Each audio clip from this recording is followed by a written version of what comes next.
যারা কিনা বর্তমানে রিলেশনে আসো, ভাবছো প্রেমিকাকেই বিয়ে করব, তাকে ছাড়া বাঁচতে পারবো না, তাহলে এই ভিডিওটা সম্পূর্ণ দেখো। প্রেমিকাকে বিয়ে করার ভূত জানালা দিয়ে পালাবে। আমার নাম পিয়া। আমি যখন ক্লাস 8-এ পড়ি তখন একটা ছেলের সাথে আমার ফোনের মাধ্যমে পরিচিত হয়। তার সাথে পরিচয় হওয়ার পর জানতে পারি আমার পরিচিত কেউ একজন নাকি আমার নাম্বার তাকে দিয়েছিল, আর তার সাথে মাত্র 5 দিনের পরিচয় তার কাছে পালিয়ে এসে বিয়ে করি। তাকে বিয়ে করে যখন তাদের বাড়িতে গিয়েছিলাম তখন তার মা আমাকে দেখে বলেছিল এত খাটো মেয়ে আমার পছন্দ না। এই জন্য আমার শাশুড়ি আমাকে মেনে নিতে চায় না। ওই যে কথায় আছে না, যার ভাগ্যে যা লেখা আছে তাই তো হবে। তারা আমাকে সেই বাড়ি থেকে অনেক অপমান অপদস্থ করে। তার সাথে বিয়েটা আমার জন্য এতটাও সহজ ছিল না। আমরা খুবই ছোট ছোট দুইজন মানুষ আবেগে পড়ে বাড়ি থেকে পালিয়ে যাই বিয়ে করার জন্য। তারপরে যখন কাজী অফিসে যাই তখন জানতে পারি আমাদের দুজনের নাকি বিয়ে হবে না, কারণ আমার কোনো আইডি কার্ড নেই, না ছিল কোনো জন্ম নিবন্ধন, তারও কোনো কিছু ছিল না। যাই হোক, কাজী তো আমাদের না করে দেয় যে এই বিয়ে হবে না। তখন আমার মাথায় একটা বুদ্ধি আসে।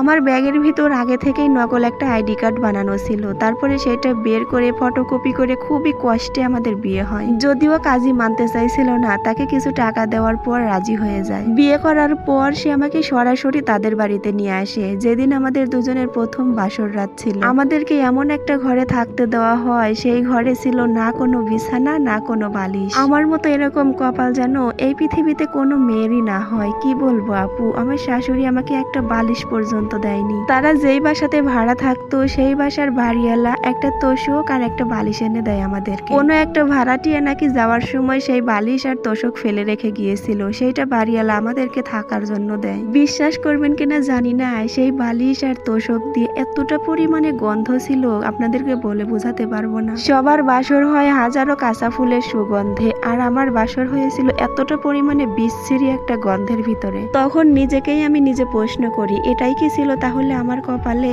যাই হোক, বাসর ঘর কি, সেখানে কি হয় না হয় এরকম কোনো কিছুই আমি বুঝতাম না। আমার স্বামীর একটা পুরাতন চাদর ছিল, সেই তোষকের উপর সেই চাদরটা পেরে সেই দিন রাত্রিবেলা আমরা ঘুমাই। দেবরা শাশুড়ি যদিও মন থেকে মেনে নিয়েছিল কিনা বলতে পারবো না, তবে একটু একটু আদর করত। আমার দেবরের মনের ভিতরে তো আমাকে নিয়ে অনেক রাগ ছিল, কিন্তু কোনো কিছু বলতে পারতো না। তার বড় ভাই বিয়ে করছে, কি আর বলবে, তাই মাঝে মধ্যে ভাবি বলে ডাকতো। আমাদের বিয়ের মাত্র 3 দিন পর আমার শাশুড়ি আমাদেরকে ঘর থেকে বের করে দেয়। আমার স্বামীকে বলে, তোর বউ ভালো না, কাজ কাম পারে না, কোনো লেখাপড়া নাই, দেখতে সুন্দর না, এরকম বউ আমাদের লাগবে না, ওকে তুই ছেড়ে দে। কিন্তু আমার স্বামী আমাকে ছাড়তে রাজি না। তখন তার মায়ের কথা মতো আমরা দুজন ঘর থেকে বের হয়ে আসি। তার হাতে একটা টাকা পর্যন্ত ছিল না। সেদিন আমার শাশুড়ি আমার গায়ে প্রথম হাত তোলে। আমাকে অনেক পরিমাণে মেরেছিল। আমার স্বামী অনেক কষ্টে তার মার কাছ থেকে আমাকে বাঁচিয়ে নেয়। তারপরে আমরা দুজনে আলাদা হয়ে যাই, কিন্তু এরপরেও শান্তি হয় নাই। একই বাসাতে আলাদা রুমে থাকতাম, আলাদা খাইতাম। সকাল বিকাল যখনই তার ছেলেকে পেত তখনই আমার কাছ থেকে ডেকে নিয়ে যেত। তারপর ঘরের ভিতরে তার ছেলেকে ডেকে নিয়ে যেয়ে কি বুঝায় না বুঝায় আল্লাহই জানে। তার ছেলেকে একটা কথাই বলে, ওই মেয়েটাকে তুই ছেড়ে দে। কিন্তু আমার স্বামী কিছুতেই রাজি হয় না আমাকে ছাড়ার জন্য।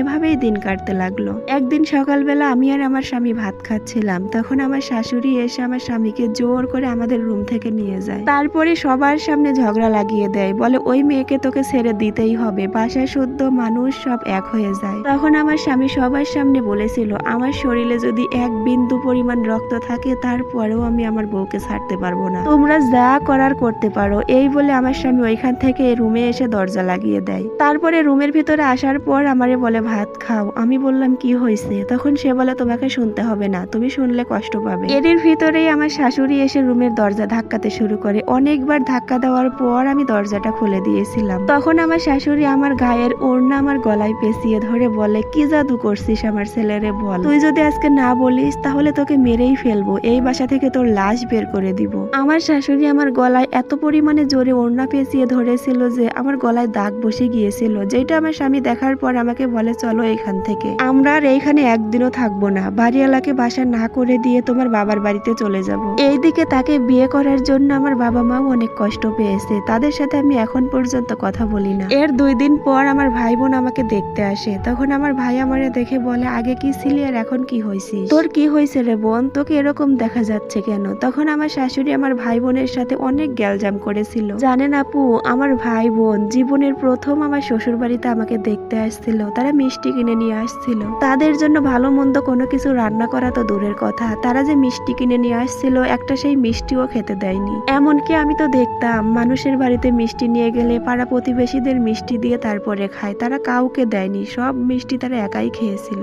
আমাকে ভালো লাগে না, অথচ আমার বাবার বাড়ি থেকে আনা মিষ্টি তারা খুব স্বাদ করে খাইলো। তারপরে আরো একদিন রাত্রিবেলা আমার স্বামীকে ডেকে নিয়ে বলে, তুই কি তোর বউকে ছাড়বি নাকি আমার বাসা ছাড়বি? তখন আমার স্বামী বলে, আমার শরীরে যদি এক বিন্দু পরিমাণে রক্ত থাকে, দরকার পড়লে আমি রক্ত বিক্রি করে আমার স্ত্রীকে খাওয়াবো, তারপরেও আমি ওকে ছাড়বো না। তারপরে আর কতদিন এভাবে কতদিন থাকবো? আমাদেরও তো ধৈর্যের একটা সীমা আছে, তাই না? আমার বিয়ের 21 দিন পর আমার স্বামীকে নিয়ে বাবার বাড়িতে চলে আসি। বাবার বাড়িতে আসার কিছুদিন পর আমাদের দুজনের দাম্পত্য জীবন অনেক সুন্দর কাটতেছিল, কারণ তখন বাবার হোটেলে বসে বসে খাইতাম। কিছুদিন যাওয়ার পর আমার মা বলল, তোর স্বামীকে এরকম করে আর সস্তা খাওয়াতে পারবো না, সে তো কোনো কাজকর্ম করতে পারে, কোনো কাজ করে না, এরকম করে তোদের কতদিনই বা বসে বসে খাওয়াবো। মায়ের মুখে এরকম কথা শুনে অনেক রাগ হয়। মায়ের সাথে সেদিন অনেক ঝগড়া করেছিলাম। তারপরে আমরা দুজন আলাদা হয়ে যাই। আমার স্বামীর সাথে যখন আলাদা বাবার বাড়িতে থাকতাম, তখন সে একদিন কাজ করলে 4 দিনই কাজ করতো না। আমার বাবার বাড়ির সামনে ছোট ছোট বাচ্চাদের সাথে সে মার্বেল খেলতো, কাজে যেত না, জানিয়ে সংসারে সবসময় অভাব লেগে থাকতো। আর অভাবে স্বভাব নষ্ট, এটা তো কথাই আছে, অভাবে পড়লে মানুষ কি না করে। অভাবের তাড়নায় তার সাথে আমার প্রায় সময়ই ঝগড়া হতো, কারণ সে তো চাইলেই কাজ করতে পারতো, কিন্তু কাজ করতো না। এভাবেই যেতে যেতে আমাদের বিয়ের 17 দিন পর তার সাথে আমার এত পরিমাণে ঝগড়া লাগে যে সে আমাকে অনেক মেরেছিল। মারতে মারতে আমার একটা চোখ পর্যন্ত ফুলে গিয়েছিল, চোখের অবস্থা খুবই খারাপ হয়ে যায়। সেই দিন যেহেতু আমার বাবা বাড়িতে ছিল না, এই জন্য সে বেঁচে যায়। আমার মা, ছোট ছোট ভাই বোন তারা শুধু কান্না করছিল। তাকে আমি বলেছিলাম, আমার সাথে তোমাকে থাকতে হবে না, তুমি আমাকে ছেড়ে চলে যাও, কারণ এভাবে আর সহ্য হচ্ছিল না। সেদিন আমার অনেক রাগ হয়, এত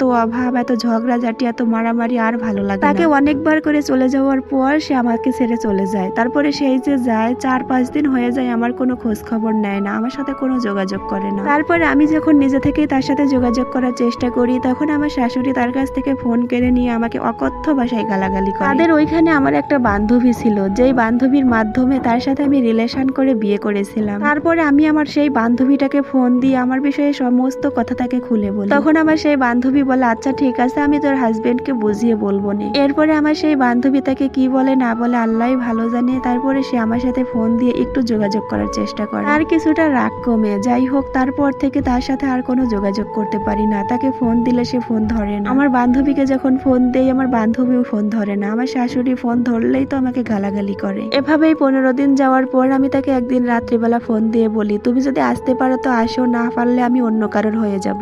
এই বলে আমি সেই দিন ফোনটা কেটে দেই, তার সাথে আর কোনো কথা বলি না। যাই হোক, আমার এই চালটা যে এত পরিমাণে কাজে দিবে সেটা আমি জানতাম।